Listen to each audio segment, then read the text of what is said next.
Good morning, mi gente. Louis the Boiler Man here, guys. We're in the attic, guys. We're working on an American Standard air conditioning unit, central AC split unit, and we got the call that there's leaking water to the second floor ceiling. I don't know if you guys can tell. Well, it's kind of hard because water's clear, but this is full of water. You see? All right, guys. Now, if you notice on this side, the water spilling on this side is higher. Now, if you look onto the right side of the pan, it's dry. So the pitch is actually going this way, and that's the reason why water's leaking on that side. Also, this right here, this piping, it's not the greatest piping that I've seen or that's done correctly.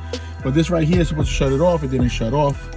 So this didn't work. Also, if you notice here, the water's not high enough to go inside the drain, which is why it's not draining here. And also, the primary drain, which is inside the unit, excuse me, the primary drain, which is inside the actual cabinet of the unit of the system, is supposed to drain out. But I took off the cap, take this off, and look.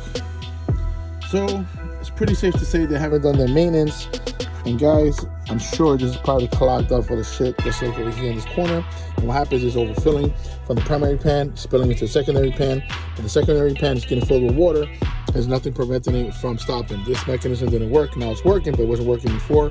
And the water was not high enough because it's back pitched this way, so it's not draining here. So that's the reason why they have a water leak downstairs on the second floor.